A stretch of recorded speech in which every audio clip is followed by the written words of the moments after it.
and welcome to another episode of Ebony Ladies in the DR. Please find us every Tuesday and Thursday at 9 p.m. Eastern Standard Time on YouTube.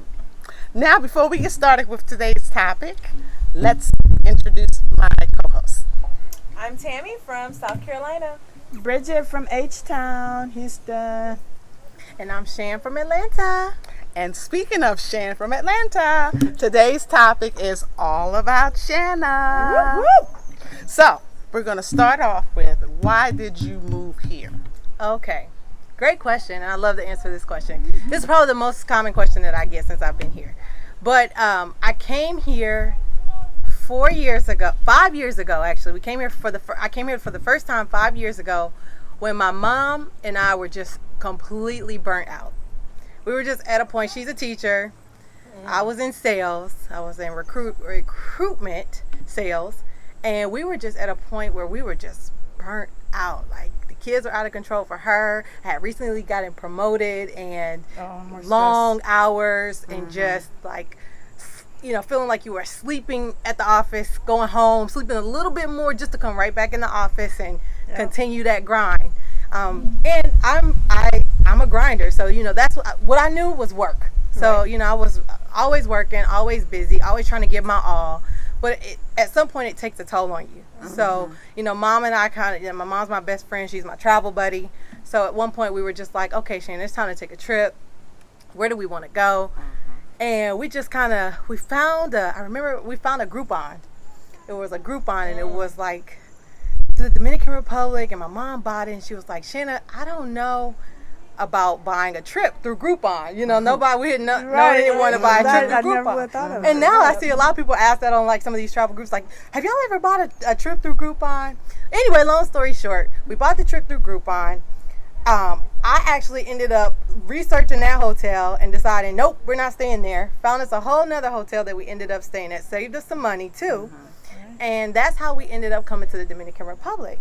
Now, prior to coming to the Dominican Republic, I hadn't heard anything about the DR. I mean, at the most I knew was that I had an uncle who married a Dominican woman, and that was my history with this country up until that point. Right. But guys, we booked that trip. It was a 5-night trip, and I'm telling you, my eyes were just like, this is it. Like, I came here, the hospitality, my color, everywhere I went, everybody's like, my color. They just embraced me so much. Yeah. Y'all get that too, right? Yes. It was something about these people, I felt like royalty, to be honest. But it wasn't like they were treating me like a celebrity or anything. It was just like they genuinely. Exactly. Yeah, some places, like, I've traveled to other places where I felt almost like I went to China. And actually, that's the other thing. It was between me moving to the Dominican Republic and me moving to China. Wow. I was going to go back to China because I actually enjoyed China a lot, so much so that I considered moving there. I had a job opportunity at one point to go work in China. Turned that down because of a boyfriend. But then this was going to be my opportunity to revisit the idea of going back to to China, and I ultimately chose to come here, and I'm so glad that I did. But China was another place where I went, and they were like, "Oh my gosh, your hair!" They were just all like, it was more of like they were like a celebrity type of untouched. But here it was just a genuine familial feeling of your family home. Here. Yeah. So I came to the DR that first time with my mom. Later came back like 3 months later. Wow. 2 months later. 2 months later. I came back 4 more times. On the 5th time I was moved here. Like the 5th time, a week to the date of my first visit to the DR, I was living here. So September 2014, we visited for the first time. September 2015, I was moved in. So I had a 4-bedroom home.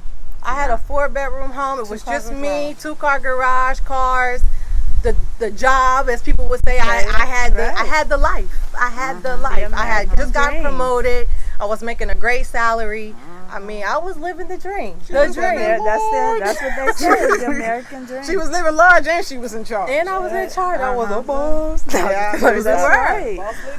But you know that feeling where you're doing all of this. That's the Dominican Caribbean way. Yes. Yes. That's our Caribbean. If I had hair, we blowing in the wind. So you know that feeling where you're going through the motions and you're doing everything that they say you're supposed to do. Graduate, Doing the checklist. get the job, get your house, get your car, do good at work. You know, I did all of that. And something's still and missing. something was still missing. Like I couldn't explain it. I just felt it. Right. Like there was something still there was such a void that was still there that I just couldn't ignore that. And when I visited to the Dominican Republic with my mom, I realized I'm not where I'm supposed to be. Like I have all this material things. I had everything. Right. But it wasn't where I was supposed to be. Right. So And what happened to all of those material things when you moved here? well, I'm gonna say 75% of it got sold. Yeah. Including the 4-bedroom home, the cars that got sold. I put a few things in storage, which, again, and Bridget spoke on this in her episode. There's certain things that I just wanted to save. You know, there were some things I could easily say goodbye to, and there were some things that weren't as easy to say goodbye to. They have sentimental value. They had sentimental value. Plus, when you're making this transition, you don't really know if you're going to stay. You know, honestly, when I decided to move to the DR, it was supposed to be for 6 months. Wow. Really? 6 months. Oh, I didn't know that. It's been 4 years. So I didn't want to just, even though I went gung-ho with my home, I was like, that's something I can just, I can get another house. Right. I'm marketable. I have a great resume. You know, I know how to get those things again. Yeah, that's not a problem. But I saved a couple of things that I just had some sentimental value to me. But yeah, I was only supposed to be here for 6 months. That's crazy. So now, did you have, in the process when you were getting ready to leave, because your turnaround was fast. Yeah. So did you have friends trying to talk you out of it, or So what was that like? I didn't have anybody trying to necessarily talk me out of it. There was, at the time that I was moving here, there was the whole racial issue with the dark-skinned black people, the Haitians, and a lot of people were like, Shanna, have you seen this? Shanna, have you seen that? They don't like dark-skinned people. Yeah, we got some stuff I like got that. a lot of stuff like that, and not from my immediate circle, but mostly from people who Don't really know you, just want to chime Just in. wanna chime in. Bust the bubble. My main friends, they know me. I'm kind of a free bird. I don't have any children. I didn't have any necessary. I had a significant other, but it wasn't going anywhere, so I didn't feel bad about moving on from that relationship. I had a job, a great job, but guess what, y'all? Money's not everything, and for me, it was not. You know, I was fortunate to have a good job, and I was fortunate to be good enough with my money to use it to my advantage. But money's not everything, and I've given up a lot of material things to be here. Yeah, so my family was very supportive. My friends were supportive as well. Good. I had one friend, one of my really close friends we met in college. She's taking it really kind of hard. You know, she actually has expressed that it kind of broke her. Wow. Yeah, I didn't realize. Yeah, you don't really think we about don't that. realize You don't how it know affects other people. But Right. she did. She came to me that and she expressed to me how me leaving kind of just, felt You abandoned her. abandonment. Yeah. Right. And I will say too, my mom wasn't so on board with this at the beginning. Wow. It has taken her, me finding a husband. I think 4 years now I found my husband. But I think that's the mother thing is that you're down there by yourself. Yeah. But now you have a husband, somebody to take care of you. Yeah. You know, That's that's it. So now she's probably at peace. I think she is. And that's why I think my That may be parents it. were at peace with it because we moved down here as a couple. You know, and they, you know what I mean? So true. they knew he was going to be taking care of me. Because so I didn't now your I mother moved by knows. myself. Right. I moved by And myself. so that probably gives her a lot of peace. I'm sure. That's a good point. Really good point. So my mom really kind of struggled with it for a long time. It actually put a little space between us, but she was still coming to visit. Yeah. You believe she was still coming to visit like 3 times. She got to check on her I baby. love She got to check on her baby. That's right. Enjoy That's some right. of this DR weather. Right? So yeah, it was I didn't have any like naysayers, just some people chiming in from the sidelines, you know. Just trying to get But some little negative I stuff. have not experienced any of that. I never experienced that they don't like black people. I haven't gotten into Nothing, that. anywhere close to what I've experienced in America. Right. In the States. Yeah, right. Nothing like it in the States. You get it. Right? Right. That's the truth. Yeah. That's the truth. So now, a lot of people have mentioned at this table during their episodes that when they came, it was easy because they had you. What did you make the transition? That was a good one, That is good, Terry. Yeah. Okay. So to that point, I do help people get set up here, and I can help you guys with that. Trip with Shanna is my business. It's a boutique travel agency. So if any of you guys have questions or would like to find out about some of the services that I provide, please look me up at Trip with Shan. But to that point, I just did a lot of research. So I did a ton of research, and I advise anyone trying to move to another country, a third world country at that, to please do some research. I mean, you know, on your own. Don't rely on everybody else's posts. Don't rely on everybody else. You gotta do your own homework. Get in some groups. Ask some, you know, like I said, do the research. But I think what it was when I got in some of those groups, I did meet people. I met some people who have since either moved away or, you know, we still keep in contact, but maybe they're in a different place or they went back to the States, you know, for various reasons. But I did meet some people that kind of showed me the ropes, got me down. But I'm also a get in the trenches type of girl, and I like to get stuff done and find out things on my own. And then I can share that with other people and help them to do. That's one of the things that I love to do is just, I don't have that fear that a lot of people have. So for me, it was, like I said, it was either DR or China. One of those places. Right, that's either one of those places are extreme. They don't speak my language. They don't necessarily share my cultural views or anything. I was ready for the challenge. So I just got there and I dug in, and I had, at the time I did have an ex-boyfriend that, how do I put this nicely? No bad blood, but he was definitely not your forever guy. Not even a forever guy. He was not a great person to get me settled here. He wasn't hands-on with helping me to get, like I would if someone was coming over to my country. Like I would have been laying it out. I could get you a care package together. Exactly. How to handle sepum. Exactly. So I can't even say that I relied on him, but I can say what was helpful was his family, his mother in particular. She took me in and she cared for me as she was a very good woman. She showed me some of the ropes. I learned a lot of my Spanish from her. Just hours and hours of sitting in the countryside and talking to her and eating mangoes. Like I remember just sitting down eating a bucket of mango. That's one of my favorite things to do to this day, y'all. If y'all like mangoes, oh my God, the best. The best mangoes. Yes.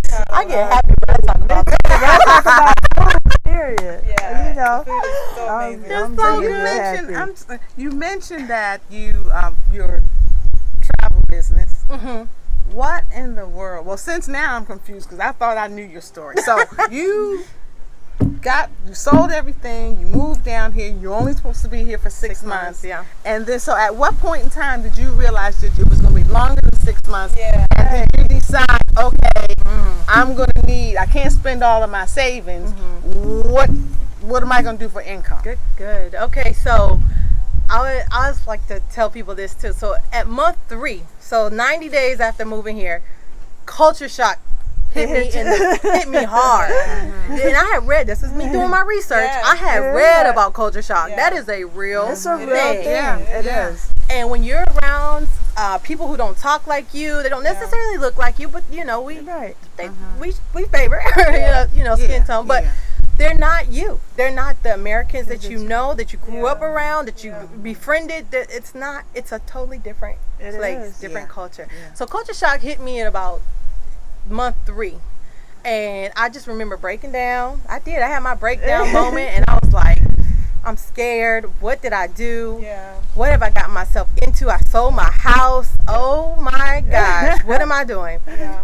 Well, after I had that moment, I think I just needed that moment because clarity sucked in. Right. That's it. And I had someone who was following my story because I was chronicling my journey. You know, I was doing some blogging, I was doing some videos, and someone reached out to me and said that gave me the opportunity to look into being a travel agent. And I said, okay. So they were like, well, you're already there. You're already Yeah. bringing people into your home, because I was doing the Airbnb thing. Right. I started out with one Airbnb. I was already, someone said, you should just become a travel agent. I said, let me look at the tax benefits of that. There was some definite benefits to doing research. it. Yeah, I did some research. I Good said, you know what? You're right. I'm going to do that. So that's when Trip with Shan was born. So Trip with Shan was born about between like the 3rd month and the 6th month of me being here. That's soon. That is awesome. Yeah. And That is so awesome. I went full blown with it the next year. And that's when I really just expanded the business, got some more Airbnbs, started really promoting Trip with Shan, and deciding, hey, I want to be in this country. And I put my hustle mode on. I've always had that hustle about me, but too. hustle mode went into full effect. And I was like, this has got to stay. This has got to be my life. Gotta work. And I make it work. I made it work. I created it. I branded it, and now I'm working it. So, and this is what it's afforded me 4 years later. Yeah. So, And it's grown. it's grown. Thanks to people like you who have contributed to my business. Thank you. Right. You see, a prime example of black women working together. Working together. And black women that hustle and plan and organize and still just keep it real and still And see, enjoy life. Yes, and the thing with me, because people, we always talk about us and just black people in general. Support black businesses. Support black businesses. Well, I will support your black business if you give me quality service. Amen. I'm not going to give you my money, just 'cause my you're green black. money, Just 'cause because you're you're black. That's Right. Right. Shanna, I have said this before. She has always, anything that I need or any referrals that I've made to her, everybody's been happy with the resorts that she's been referred to. Like I said, I stayed in her Airbnb. So if you want to support and solicit and deal with, that's the word I was looking for, patronize a black business, I would suggest that you use Trip with Shannon and Bridget Boyd as well. Thank Okay, you. but all of these, all I about can the give you my service. personal seal of approval, the guarantee that these ladies here, you will get 100% out of them. Now, being the type of person you are, a hustler and just on point with business and organized, how did you adjust to how the majority of the country don't give the same level of customer service that we're used to in the States, or as far as being on time or doing what they say they're going to do or returning the phone calls?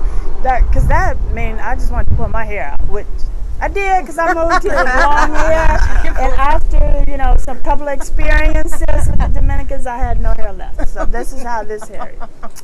So how did you deal with it? Well, one of the things in being in business here, I found the people that I wanted to work with.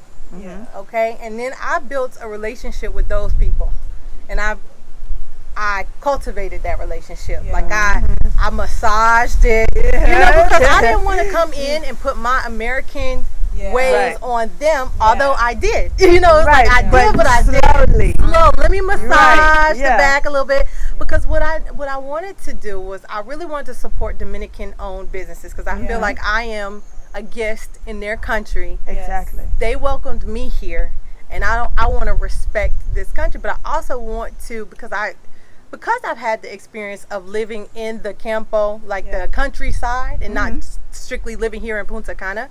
Because when I first came here, I actually spent a lot of time at my ex's home, which is in the countryside. So I actually saw from that viewpoint of the local Dominicans. I was around them a lot. So I really decided that I wanted to, when I did my business, I wanted to help out the people here. Right. But also I couldn't sacrifice, like you're saying, I couldn't sacrifice the quality of my business and my brand. Exactly. Right. So it was a matter of just here, like us kind of trial and error. Like, let's try this. If we do a good job, we're going to try it again. You're right. I'm going to give you some feedback. Please give me some feedback. And together, over the years, we have really created a great business. I've created a very good business relationships with the vendors that I work with Trip with Shan.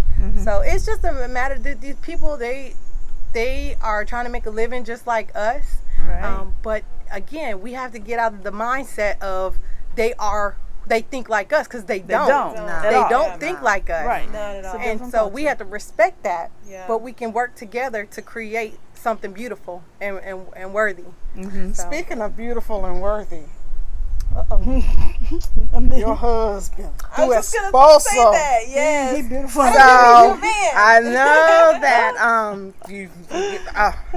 yes, Girl, you want So that's what I'm saying. Put a smile on Mi your face. cuñado. okay? That's what I'm talking about. So me esposo. See, Okay, so I met my now husband. I still feel weird saying that. But I met my husband here in the Dominican Republic because he is a Dominican.